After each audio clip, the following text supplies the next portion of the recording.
علیکم welcome to another video.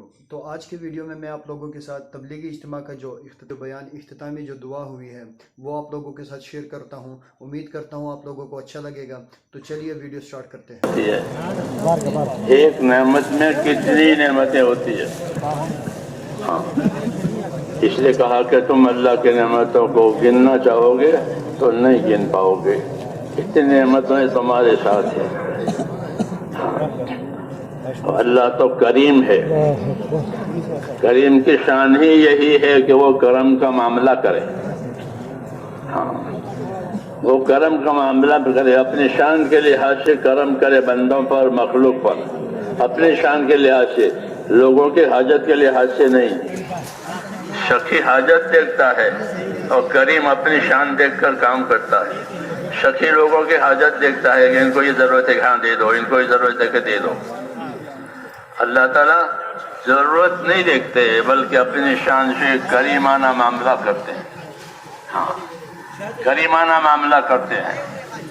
اور مخلوق پیدا کرنے کی حکمت بھی یہی ہے کہ اللہ نے مخلوق پیدا کی ہے، تو اس مخلوق اس لیے نہیں پیدا کی ہے کہ اللہ کی بادشاہت کا پتہ چلے اس کی نہیں، بلکہ مخلوق پیدا کی ہے اظہار کرم کے لیے۔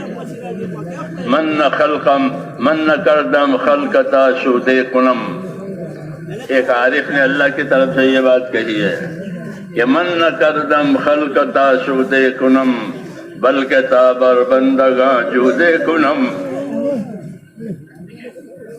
یہ کہا کہ من کردم خلقتا شودے کنم بلکہ تابر بندگاں جودے کنم، میں نے مخلوق اس لیے نہیں پیدا کی ہے کہ میری بادشاہت ظاہر ہو جاوے کہ ان کے ماننے والے بہت ہیں، بلکہ میں نے مخلوق اس لیے پیدا کی ہے کہ مخلوق پر اپنا کرم کرنا ہے۔ ہاں، مخلوق کو اپنی عنایات بغایات دینی ہے، کہ ان کو دینے کے لیے پیدا کیا، ان کو محتاج پیدا کیا۔ ہاں، ان کو محتاج پیدا کیا، پھر ان کی حاجتیں اپنے کرم سے پوری کرتے ہیں۔ آپ سوچو کتنی مخلوق ہے اور ان کی کتنی حاجتیں ہیں۔ انسان تو بیچارہ کمزور ہے، اس کی کیا حاجت؟ کیسی کیسی بڑی بڑی مخلوق پیدا کی ہے اور ان کی حاجتیں ہیں، ان کا کوئی انتظام نہیں ہے دوسری طرف سے۔ تو کم من دابۃ وَكَم مِّن دَابَّةٍ لَّا تَحْمِلُ رِزْقَهَا اللَّهُ يَرْزُقُهَا، کہ کتنے جانور ہیں جو اپنے روزی اٹھائے نہیں پھرتے، تو پھر ان کو روزی کون دیتا ہے؟ یہ ان کو روزی ان کا پیدا کرنے والا دیتا ہے۔ ہاں، تو ان کو پیدا ہی کیا تھا اس لیے تاکہ اپنے کرم کا اظہار کرے۔ مادی کرم بھی ہے، معنوی کرم بھی ہے۔ مادی کرم وہ کہلاتا ہے جو ضروریات زندگی سے متعلق ہے، موت سے پہلے، اور معنوی کرم بھی ہے کہ موت کے بعد کے لیے بھی کرم کے دروازے کھول رکھے ہیں، اور موت سے پہلے بھی کہ دین دیا، ایمان دیا، ہاں یہ چیزیں دی، معنوی چیزیں دی۔ یہ سب اللہ تعالیٰ کے کرم کا اظہار ہے کہ اللہ نے اپنے مخلوق کو اپنا کرم ظاہر کرنے کے لیے دیا ہے۔ اسے ہے کہ اللہ کو وہ بندہ پسند ہے جو اللہ سے مانگا کرے، وہ بندہ پسند نہیں ہے جو مانگتا نہیں ہے۔ ہاں، وہ بندہ پسند نہیں جو مانگتا نہیں ہے، بلکہ مانگنے والوں کو پسند کرتے ہیں۔ مجھ سے مانگو، مجھ سے مانگو، مجھے پکارو، میں جواب دوں گا۔ ادعونی استجب لکم، مجھ سے پکارو، مجھے پکارو، مجھ سے دعا مانگو، میں تمہاری دعائیں قبول کروں گا۔ ہاں، مجھے پکارو، میں جواب دوں گا۔ ہاں، یہ کہا کہ ادعونی استجب لکم، دعا مانگو، دعا قبول کروں گا، مجھے پکارو، میں جواب دوں گا۔ بندہ کہتا ہے اے میرے رب، تو اللہ کہتے ہیں لبیک یا عبدی، ہاں کہ میرے رب، وہاں سے جواب کہ لبیک، یعنی میں موجود ہوں، حاضر ہوں، بتاؤ کیا کام ہے۔ تو اللہ کے الطاف اور اللہ کے مہربانیاں، اس کی کریمانہ برتاؤ ہر وقت بندے کے ساتھ ہے، ہر وقت مخلوق کے ساتھ ہے، کیونکہ مخلوق کو اظہار کرم کے لیے پیدا کیا ہے۔ اس لیے ہم کو یہ تعلیم دی ہے کہ اللہ سے امیدوار رہو، اللہ سے امیدوار رہو، کوئی نا امید نہ بنے، چاہے جتنے گناہ کی ہو، چاہے جتنا گنہگار ہو، کوئی نا امید نہ بنے، سب گناہ معاف ہو جائیں گے۔ ٹھیک ہے، کوئی نا امید نہ بنے، امیدوار رہو، ابشروا واملوا ما یسرکم، ہاں خوش رہو، بشارتیں سنو، بشارتیں لو، اور امیدوار رہو اللہ سے۔ ایسے حالات لاوے گا اللہ تمہارے واسطے جو تمہیں خوش کر دیں گے۔ یہ کہا، اس نے کہا اللہ سے امیدوار رہیں، ہاں اس کے کرم سے امیدوار رہیں، ہاں جنت کے بھی امیدوار رہیں، سب چیزوں کی امیدیں کریں اللہ سے، اور مانگا کریں اللہ تعالیٰ سے، جی ہاں، اور امید کر کے، یقین کر کے مانگیں۔ دعا مانگنے والا بندہ اللہ کو پسند ہے۔ نبیوں کی زندگی میں دو چیزیں ہوتی ہیں، ایک ان کی دعوت، ایک ان کی دعا۔ ایک ان کی دعوت، کہ دعوت کے ذریعے سے وہ بندوں کو اللہ کی طرف سے آنے والی ذمہ داریاں سمجھاتے ہیں کہ بندو تمہارے اوپر اللہ کی طرف سے آنے والی یہ ذمہ داریاں ہیں۔ اور دوسرا کام کہ دعا سمجھاتے ہیں کہ جب تم ذمہ داریاں پوری کر کے مانگو گے تو جو مانگو گے وہ دیں گے، جو مانگو گے وہ دیں گے۔ جی ہاں، دینے کی صورتیں الگ ہوگی، ہاں جو دعا مانگو گے وہ قبول ہوگی، جو دعا مانگو گے وہ قبول ہوگی۔ اس لیے مانگنا سکھایا، ایک تو بات ماننا سکھایا، اس کو اطاعت کہتے ہیں کہ بات مانو، اطاعت کرو، اور اطاعت کر کے پھر اللہ سے مانگا کرو، ہاں اللہ سے مانگا کرو، ہاں تمہاری دعائیں رد نہیں ہوتی، جمع ہوتی ہے۔ دعاؤں کے بارے میں یہ اصول ہے، دعا مقبول ہوتی ہے، دعا محفوظ ہوتی ہے، مقبول ہوتی ہے، محفوظ ہوتی ہے۔ جس دعا کو فی الحال دے دینا ہے اس کو تو اس کو فی الحال دے دیتے ہیں کہ لو، اور جس دعا کو فی الحال دینا نہیں ہوتا اس کے مطلب کی چیز تو وہ دعا محفوظ کر لی جاتی ہے تاکہ اس کو اس کے وقت پر دے۔ یہ بھی طریقہ ہے اللہ تعالیٰ کا کہ ایسا نہیں ہے کہ جو مانگے وہ دے دے اور جس وقت مانگے وہ دے دے، کہ نہیں، اپنی شان سے یہ معاملہ کریں گے کہ یہ چیز بندے نے مانگی ہے، اس کو یہ دینا مفید ہے، ہاں اور کب دینا مفید ہے، ابھی دینا مفید ہے، بعد میں دینا مفید ہے، وہ اللہ جانتے ہیں۔ ہاں بندہ یہ سمجھتا ہے کہ میں نے دعا مانگی ہے اور میری دعا قبول نہیں ہوتی، کہ ایسا کہنا منع ہے۔ کوئی یہ نہ کہے کہ میری دعا قبول نہیں ہوتی۔ کس نے بتایا کہ قبول نہیں ہوتی؟ کس نے بتایا کہ قبول نہیں ہوتی؟ یہ تو غیب کی بات ہے، اس لیے منع ہے کہ کوئی ہرگز یہ نہ کہے کہ میری دعا قبول نہیں ہوتی۔ کیوں؟ کہ اللہ نے دعا مانگنے کا حکم دیا ہے اور قبول کرنے کا وعدہ کیا ہے، پھر کیسے بات ہوگی کہ میری دعا قبول نہیں ہوتی؟ تو کہا ایسی بات کوئی نہ کرے، دعا ضرور قبول ہوتی ہے، مقبول ہوتی ہے، محفوظ ہوتی ہے۔ اس لیے زیادہ زیادہ دعائیں مانگیں، اور دعائیں بھی رسول صلی اللہ علیہ وسلم سے سیکھیں۔ ہم کو اور آپ کو دعائیں بھی سکھائیے، کیونکہ ہم نادان ہیں، مانگنا نہیں جانتے، مانگنا نہیں جانتے، تو اس لیے مانگنا بھی سکھایا ہے۔ حضور صلی اللہ علیہ وسلم اپنی دعوت میں بھی نبی ہیں، اپنی دعا میں بھی نبی ہیں، دونوں ہے۔ آپ کا منصب کہ آپ اپنی دعوت میں نبی ہیں، بعثت داعیا و مبلغا، یہ کہا میں داعی اور مبلغ بنا کر بھیجا گیا ہوں۔ ہاں ہدایت اللہ دے گا، میں دعوت دوں گا، پہنچاؤں گا بات، اور ہدایت اللہ دے گا، ہدایت میرے ہاتھ میں نہیں ہے۔ ہاں تو آپ کو داعی بنایا گیا ہے، آپ لوگوں کو دعوت دیتے ہیں، اللہ کی طرف متوجہ کرتے ہیں، اللہ کی طرف سے آنے والی ذمہ داریاں سمجھاتے ہیں، اس میں آپ داعی مبلغ ہیں۔ پھر جب بندے ذمہ داریاں پوری کر لیں تو پھر دعا ہے کہ آپ مانگو، تم نے ذمہ داری پوری کر لی۔ جیسے مزدور اپنے مزدوری کا کام پورا کرتا ہے تو اپنے مزدوری مانگتا ہے، کہ میرا کام پورا ہو گیا، میری مزدوری دے دو، میری تنخواہ دے دو، ہاں اس کا عمل پورا ہو گیا تو ایسے بندے کہ بندے اپنی ذمہ داریاں پوری کریں گے، پھر اللہ تعالیٰ سے دعا مانگ کر کے اپنی حاجاتیں پوری کروائیں گے۔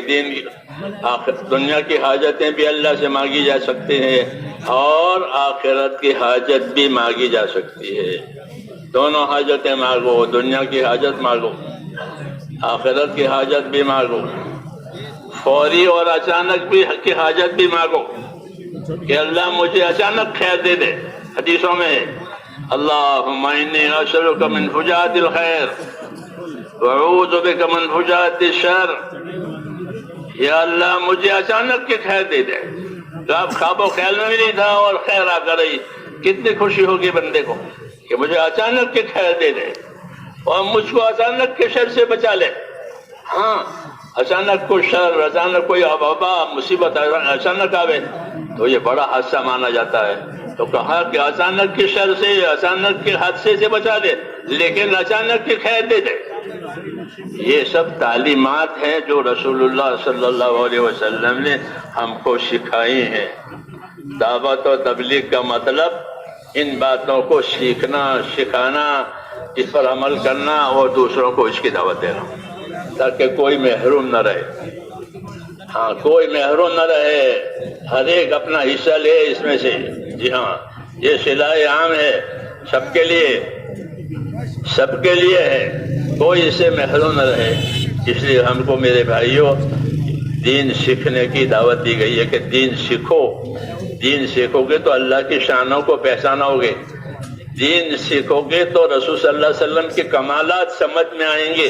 ہاں دین سیکھیں گے تو اپنے دین کی حقانیت سمجھ میں آئے گی کہ ہمارا دین کتنا برحق ہے اور کتنا سچا دین ہے۔ اس لیے نقل و حرکت پر صرف گزارا نہیں کرنا ہے کہ ہم کو نقل و حرکت میں رہیں۔ نقل و حرکت تو ترقی کے لیے ہے، ہاں نقل و حرکت کے لیے نہیں ہے، بلکہ نقل و حرکت تو دینی اور ایمانی ترقی کے لیے ہے کہ اس کے ذریعے سے ترقی پیدا کرو، اپنے اندر بھی، دوسروں کے اندر بھی، جہاں ہے وہاں بھی، جہاں نہیں ہے وہاں بھی، ہاں پہنچ کر کے۔ تو یہ تو ترقی کے اسباب ہے نقل و حرکت، ہاں لیکن مجدد نقل و حرکت نہیں ہے، فقط نقل و حرکت۔ جیسے فقط چکی چلتی رہے، نہ آٹا نہ دانا، تو کیا گزارا ہو جائے گا چکی چلنے سے؟ یہ کچھ نہیں ہوگا، صرف آواز آئے گی۔ تو ایسے خالی نقل و حرکت نہیں ہے، بلکہ ہماری نقل و حرکت ایمان کے ساتھ ہے، ایمان کے ساتھ، جس کو ایمان کی تحریک کہا گیا ہے کہ مسلمانوں کی زندگیوں میں ایمان حرکت میں آوے۔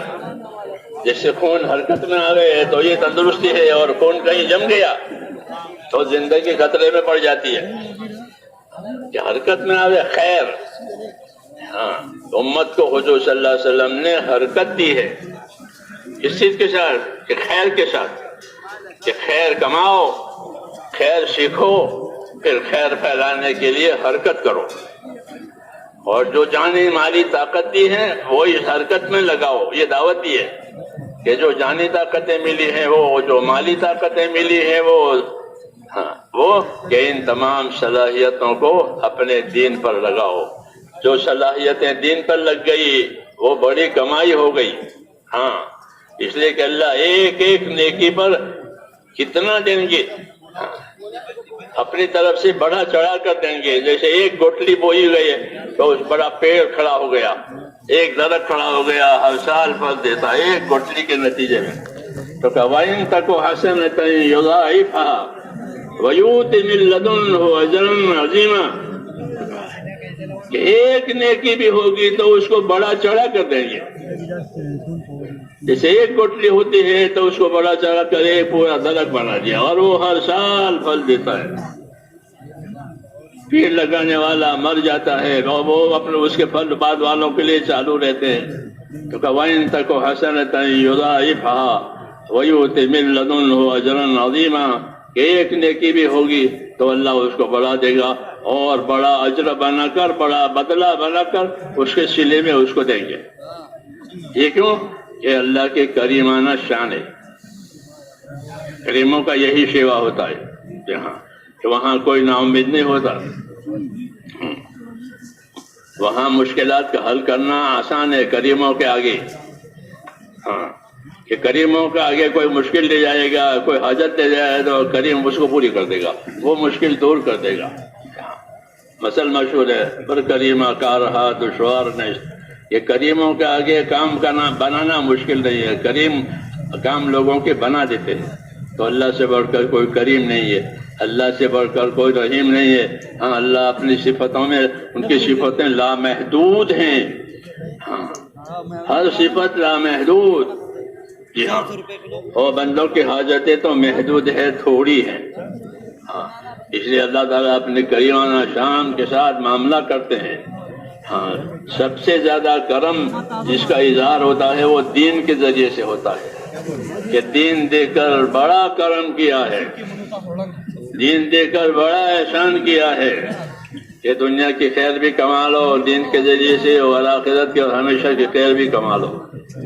جی ہاں کہ دین وہ نعمت ہے کہ جس کے ذریعے سے دنیا کی خیر بھی کما سکتے ہو, آخرت کی خیر بھی کما سکتے ہو.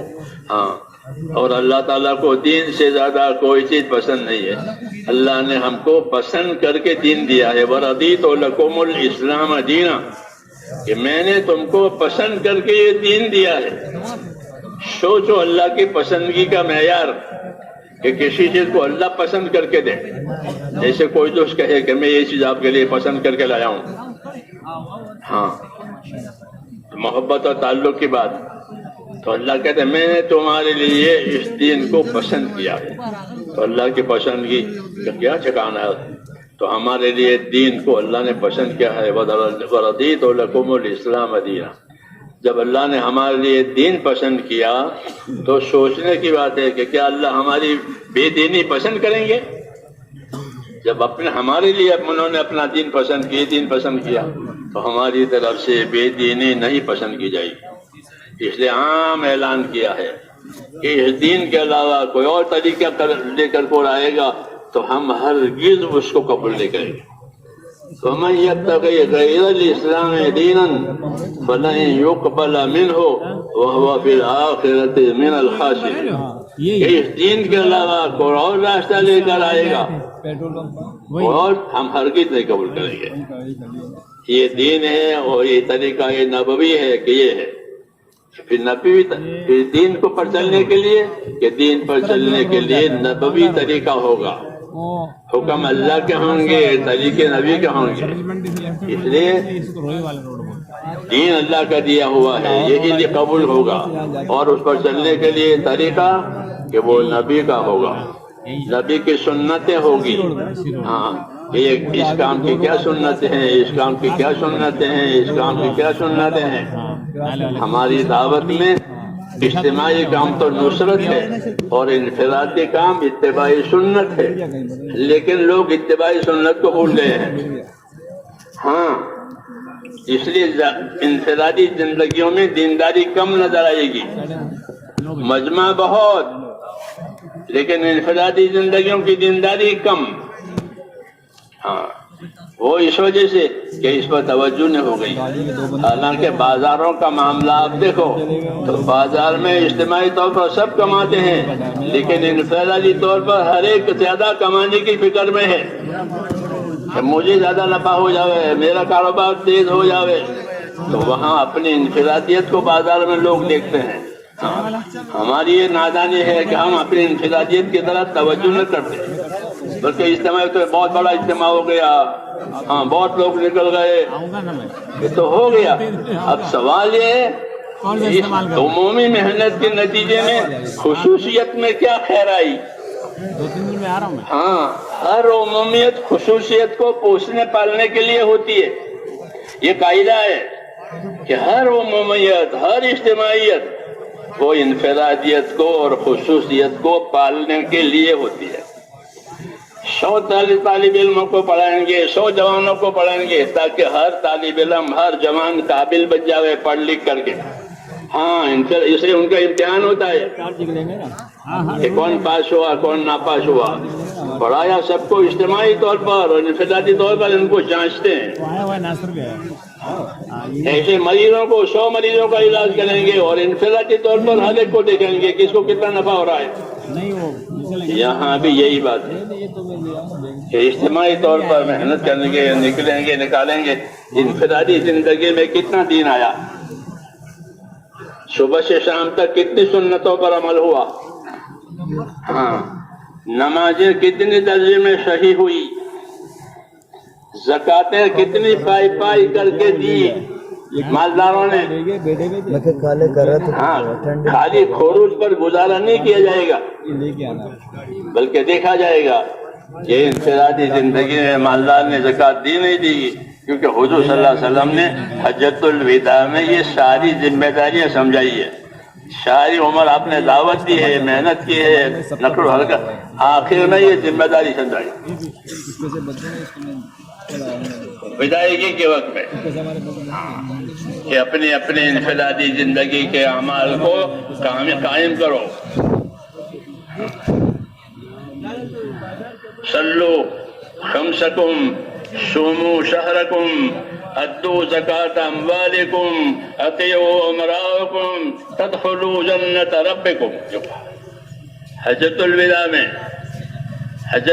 میں کہا کہ صلو خمسکم، اپنی 5 نمازوں کی پابندی کرنا، اپنے روزوں کی ادائیگی کرنا، اپنے مال کی زکات دینا، اپنے ذمہ داروں کی بات مان کر کے چلنا،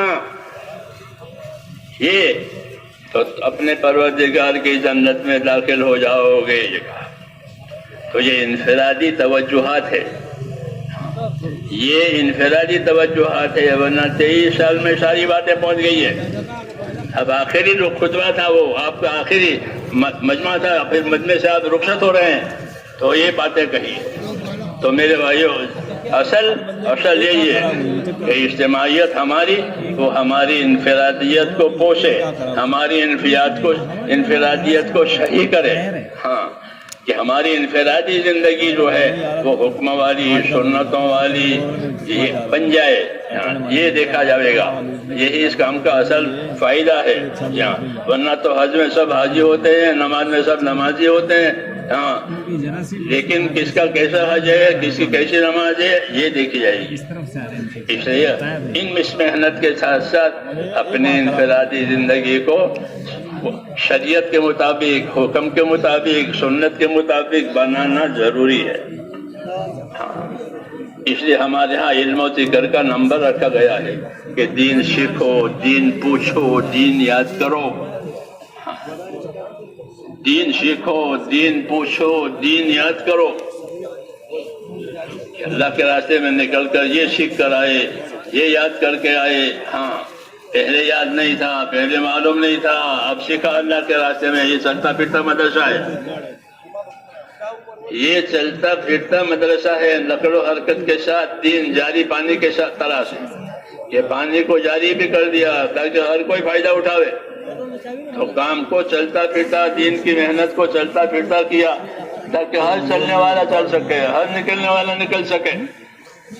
یہاں پرائیویٹ بسوں کی طرح سے نہیں ہے کہ پرائیویٹ بسوں میں وہی بیٹھیں گے جو پرائیویٹ بسوں والے ہیں. یہ نہیں عام ہے. نقل و حرکت حضور صلی اللہ علیہ وسلم نے امت کو نقل و حرکت دی ہے چکی کی طرح سے. چکی حرکت کرتی ہے تو چاروں طرف آٹا گرتا ہے.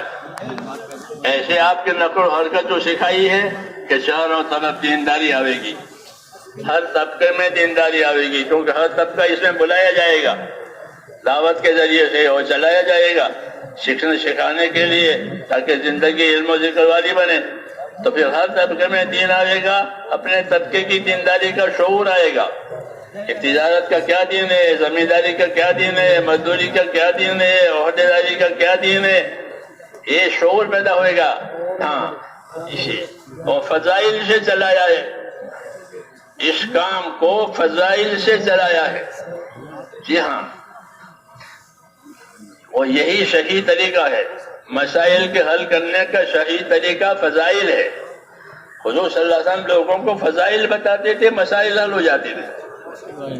جی ہاں، کوئی مسئلہ کھڑا ہوا تو اس کو فضیلت بتائی، دیکھو اگر تم یہ کر لو گے تو اللہ تمہیں یہ دے گا، اس کے لیے تیار ہو، تو وہ تیار ہو جاتا تھا. ہمارے مسائل کہ ہمارے مشکلات کہ وہ فضائل سے حل کیے جاتے تھے. ہاں جب اس کو فضیلت مل جاتی ہے وہ خوش ہو جاتا. ہاں اپنے مشکلات میں کہ مجھے اس کے بدلے میں یہ ملا. تو اس لیے دعوت فضائل کے ساتھ، فضائل دعوت کے ساتھ. جب دعوت کا کام شروع ہوا تو مستقل فضائل کی کتابیں لکھوائی گئی، پہلے نہیں تھی. دعوت کا کام شروع ہوا فضائل لکھوائے. جی ہاں 47 کے زمانے میں فضائل صدقہ لکھی گئی ہے، شعبان اور شوال میں دیکھنا تاریخ اندر. وہ پہلے جزاء الاعمال تھی، حضرت تھانوی رحمۃ اللہ علیہ وہ پڑھی جاتی تھی. اس کی زبان تھوڑی سی دقیق ہے تو پھر یہ فضائل کے رسالے لکھوائے. نماز کے فضائل، زکوٰۃ کے فضائل وغیرہ وغیرہ، ارکان اسلام کے فضائل، قرآن کریم کے فضائل آسان زبان میں، جی قرآن حدیث کے فضائل کے ذریعے سے فضائل کے فضائل کی وجہ سے لوگوں میں ترغیب ہوتی ہے، رغبت پیدا ہوتی ہے ثواب کمانے کی، اور خوف پیدا ہوتا ہے عذاب کا. یہ فضائل سے حاصل ہوتا ہے. اس لیے یہ کام اس طریقے سے چلا گیا اور یہ اصل ہے. ہاں اپنے اندر بنیاد پیدا کرنے کے لیے اس لیے اس کا اہتمام ہو جاوے کہ فضائل پر ہماری نظر ہو، فضائل پر ہماری نظر ہو، فضائل پر نظر کر کے اپنے آپ کو اس کا پابند کریں کہ اس عمل کی یہ فضیلت ہے، اس عمل کی یہ فضیلت ہے. اور دعوت بھی فضائل سے دیں. کسی کو دعوت دیں تو فضائل سے دیں، عمل کریں تو فضائل کے یقین کے ساتھ عمل کریں. ہاں کہ فضائل یہ بنیادی علم ہے فضائل کا، کہ اس سے اندر رغبت پیدا ہوتی ہے، یقین بھی پیدا ہوتا ہے باتوں کا، یہاں خوف بھی پیدا ہوتا ہے وعیدوں کا. یہ بنیادی علم ہے، یہ مقدم ہے. جی ہاں اس لیے یہ طریقہ کار اختیار کیا گیا ہے. اس پر عمل کرنا ہے اور عمل کر کے اللہ تعالیٰ سے دعا مانگنی ہے. ہاں دعا بھی اللہ کا انعام ہے. دعا اللہ کا انعام ہے. اور جب دعائیں اوپر جاتی ہے تو دعاؤں کا اکرام ہوتا ہے. کہ کوئی چیز اللہ کے دربار میں دعاؤں سے بڑھ کر قابل اکرام نہیں ہے. کوئی چیز اللہ کے دربار میں دعاؤں سے زیادہ قابل اکرام نہیں ہے. کہ بندوں کی عرضیاں آئی ہیں، بندوں کی درخواستیں آئی ہیں اپنے پروردگار کے سامنے. ہاں تو اللہ تعالیٰ ان کی درخواستوں سے، ان کی عرضیوں سے، دعاؤں سے خوش ہوتے ہیں. مانگنے والوں سے خوش، نہ مانگنے والوں سے ناراض.